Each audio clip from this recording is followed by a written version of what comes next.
अलग अलग लोगों का डेवलपमेंट अलग अलग हो सकता है, माइलस्टोन सजेस्टिव है, सांकेतिक है, और ये भी सही है कि हो सकता है ऐसा बच्चे के साथ। तो आर इज दी करेक्ट, दोनों ही सही है यहाँ पे, एक दूसरे का एक्सप्लेनेशन भी सही है। डेवलपमेंटल माइलस्टोन को डेवलपमेंटल टास्क भी कहते हैं, कि हर एक एज के अनुसार जो टास्क समाज ने आपको दिए हैं। क्वेश्चन नंबर 72 देखिएगा, inclusive education assumes that we should change the dash to fit the dash. ये तो मैं आपके साथ डिस्कस भी कर रही थी, फटाफट से बताओ कि समावेशी शिक्षा ये कहती है कि हमको डैश को बदलना चाहिए, डैश को इंक्लूड करने के लिए, तो हमको सिस्टम को बदलना है बच्चे को इंक्लूड करने के लिए, है ना।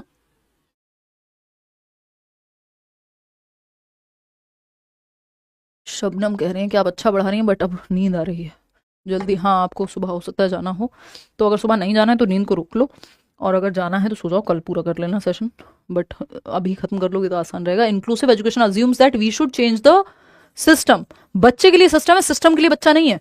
ये बहुत पुराना है वो क्वेश्चन, लेकिन बहुत जरूरी है करना, ठीक। टू फिट द चाइल्ड, तो सिस्टम में परिवर्तन करो, बच्चे के लिए है, क्योंकि सिस्टम के लिए बच्चा नहीं है।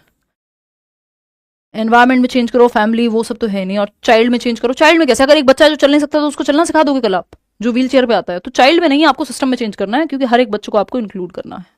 क्वेश्चन नंबर 73 देखिएगा, ये कहता है according to Lev Vygotsky's theory which of the following is a recommended approach in order to optimize students learning experience. Vygotsky के अनुसार आपको बेहतर अधिगम का माहौल देना है तो कौन सा तरीका बेस्ट है, जहां बच्चे ग्रुप में सीख रहे होंगे वही बेस्ट है। 5-7 क्वेश्चन और बचे हैं, फिर हिंदी पेडागोजी शुरू हो जाएगी, और फिर इंग्लिश जिनकी होगी वो तो सो जाएंगे हिंदी करके, क्योंकि लास्ट में इंग्लिश पेडागोजी है, ठीक। Providing students with work that they can manage and complete individually, नहीं, वाइगोस्की ग्रुप में सिखाने की बात करेंगे, वो तो सोशियो कंस्ट्रक्टिविस्ट है ना। Providing students with work that is completely unrelated to their current level of understanding, नहीं भाई, जो वर्तमान ज्ञान है उसी से जोड़ के आपको नेक्स्ट लेवल पे लेके जाना है। ऐसा नहीं है कि बच्चा है 3rd क्लास में और आप 10th क्लास का कुछ बता रहे हैं जो अनरिलेटेड है।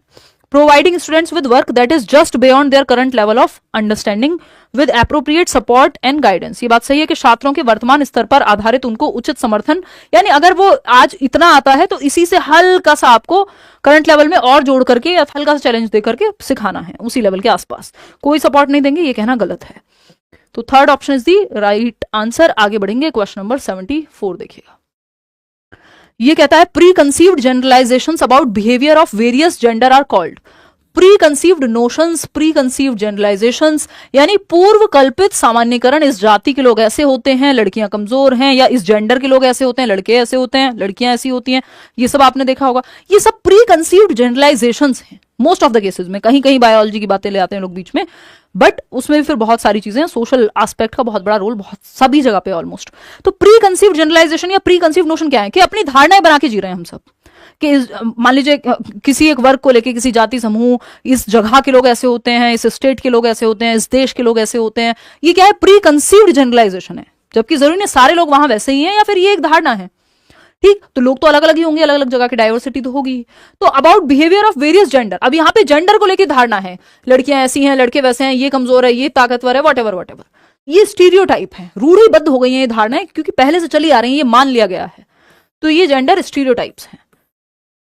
डिस्क्रिमिनेशन किसी के भी प्रति हो सकता है, लेकिन वो प्री कंसीव्ड जनरलाइजेशन हो, जरूरी नहीं है एक फीमेल भी मेल के प्रति डिस्क्रिमिनेशन कर सकते, वो डिपेंड करेगा। जेंडर आइडेंटिटी आप खुद को कैसे देखते हैं, टाइपिंग में आप जैसा समाज ने आपसे एक्सपेक्ट किया है वैसा आप अगर व्यवहार प्रदर्शित कर रहे हैं तो वो आप जेंडर टाइपिंग शो कर रहे हैं। बट जो रूढ़िबद्ध हो गए, पूर्व कल्पित सामान्यकरण है, जो मान लिया गया है पहले से, इसको हम जेंडर स्टीरियोटाइप कहेंगे। चलिए आगे बढ़ते हैं, क्वेश्चन नंबर 75 पे आपके 5 सवाल और होंगे सीडीपी के, फिर हम हिंदी पेडागोजी, और उसके बाद 10-12 क्वेश्चन हिंदी पेडागोजी के, फिर इंग्लिश पेडागोजी पे आ जाएंगे, ठीक है। देखिएगा, विच ऑफ द फॉलोइंग स्टेटमेंट, देखिए बायसनेस और जो आपका ये है स्टीरियोटाइप, बायसनेस किसी भी तरफ आपका झुकाव हो सकता है, स्टीरियोटाइप है जो पहले से चला आ रहा हो, ये मुख्य डिफरेंस है दोनों के बीच में, ठीक है ना। हिंदी में भी क्वेश्चन को पढ़ाइए प्लीज, हिंदी मीडियम के स्टूडेंट हैं आपका क्लास, मुझे बहुत अच्छा लगता है। हाँ, हिंदी मीडियम ऑफ कोर्स मैं जानती हूँ, हिंदी मीडियम के ज्यादा लोग हैं और उनको समस्या होती है, इसलिए, और कुछ लोग तो वैसे वाले हैं बिल्कुल जिनको लगता है कि पेडागोजी को पेडागोजी क्यों बोल दिया, आप बोलो शिक्षण शास्त्र, है ना। तो वो एक समस्या मेरे साथ उन लोगों को आ सकती है, क्योंकि अब हर बार शिक्षण शास्त्र बोलना, मैं कोशिश फिर भी करूंगी, चलो आप कह रहे हो तो ठीक, कोशिश तो रहती ही है। वैसे मैं बाइलिंगुअल ही लेके चलती हूँ, बट हार्डकोर नहीं ऑफ कोर्स, ठीक। विकास के संदर्भ में फिर भी मैं पढ़ लेती हूँ। देखो, विकास के संदर्भ में निम्नलिखित में से कौन सा कथन सही है, करेक्ट पूछा है डेवलपमेंट के बारे में। डिफरेंट एस्पेक्ट्स, 2 कदम आप बढ़ाइए, 2 कदम मैं बढ़ाऊंगी आपकी तरफ, तब बात बन जाएगी। Different aspects of development are independent to each other, यानी विकास के सभी पहलू जो है स्वतंत्र होते हैं एक दूसरे से। पहलू क्या है? विकास के 3 मुख्य प्रकार बताए थे शुरुआत में, physical, cognitive, social emotional, socio emotional कहते हैं, तो ये 3 हो जाते हैं। तो सब इंटर रिलेटेड है, इंडिपेंडेंट नहीं है। ऐसा नहीं है कि शरीर में चोट लगी है तो मन पे कोई प्रभाव नहीं पड़ेगा। Development is a discontinuous process, जब तक प्याजे नहीं लिखा तो हम क्यों माने भाई, स्टेजेस में तोड़ने की बात जब नहीं की गई, ये तो एक अंतहीन बहस है। नॉर्मल केस में कॉन्टिन्यूस मानना है डेवलपमेंट को।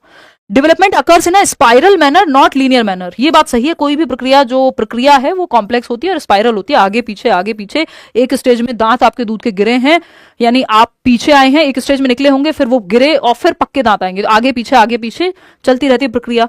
Development proceeds from specific to general, नहीं, सामान्य से स्पेसिफिक जाते हैं, जनरल टू स्पेसिफिक जाते हैं। कि पहले बच्चा अपने पूरे शरीर को इस्तेमाल करता है, रोएगा भी तो पूरे शरीर से रोएगा, बाद में वो 2 उंगलियों से आंसू पोंछ लेगा। या पहले बच्चा पकड़ता है पेन को भी पूरे दोनों हाथों से पकड़ेगा, ग्लास को भी, बाद में वो सिर्फ 2 उंगलियों से पकड़ेगा। तो ये जनरल टू स्पेसिफिक है, ग्रॉस टू फाइन मोटर है, प्रॉक्सिमो डिस्टल है। ठीक, तो ये एक बात है। थर्ड ऑप्शन यहाँ सही है। क्वेश्चन नंबर 76 और देखिए, according to Lev Vygotsky children regulate their own behaviour through, यानी लेव वाइगोत्स्की के अनुसार बच्चे अपने स्वयं के व्यवहार को कैसे नियमित करते हैं। इनर स्पीच, सिंपल, ये तो बात हम कर ही चुके हैं, ये 2 बार आ चुका है। इनर स्पीच, या अगर इसकी जगह प्राइवेट स्पीच भी लिखा होता तो सही हो जाता। क्वेश्चन नंबर, ये तो रिपीटेड कहेंगे बट हाँ ऑप्शंस चेंज हैं। क्वेश्चन नंबर 77 देखिएगा, ये कहता है विच of the following is correct in context of gifted children, यानी प्रतिभाशाली बच्चे। या तो 3 प्रकार के प्रतिभाशाली हैं, या तो आईक्यू ज्यादा है, या फिर उनका आपका क्या कहते हैं, क्रिएटिव हैं, कुछ नया करने की क्षमता रखते हैं, कोई बहुत अच्छी पेंटिंग या कुछ टैलेंटेड है, हो सकता है स्पोर्ट्स में, म्यूजिक में कोई एक स्पेशल एबिलिटी हो उनके अंदर। ठीक, गिफ्टेड को जनरली हम मानते हैं जिनका मेंटल लेवल हाई है। तो gifted students learn at comparatively advanced pace than other students, तो ये जो प्रतिभाशाली छात्र होते हैं दूसरे बच्चों की तुलना में तेजी से सीखते हैं, उन्नत गति से। यानी एक बच्चा है, एक एवरेज बच्चा या एक एवरेज से भी नीचे का बच्चा, जिसको एक क्वेश्चन समझने में मान लीजिए 5 मिनट लग रहे हैं, तो हो सकता है ये बच्चा जो है 2.5 मिनट में ही समझ जाए, आधे टाइम में, उससे पहले करके बैठ जाए। क्वेश्चन टीचर देता, बाद में कुछ बच्चे होते थे ना ट्यूशन में भी, स्कूल में भी, आप भी रहे होंगे किसी ना किसी एक फील्ड में। तो ये क्या है कि वो पहले करके बैठ जाते हैं, गर्मियों की छुट्टी में सारा सिलेबस निपटा दिया, शौक से वो भी। ठीक, तो ये क्या है, gifted students learn at comparatively advanced pace than other students, दूसरे विद्यार्थियों की तुलना में तेजी से सीखते हैं, ये बात सही है। Gifted children are free from risk of learning disability, नहीं भाई, लर्निंग डिसेबिलिटी हो सकती है, फ्री नहीं है।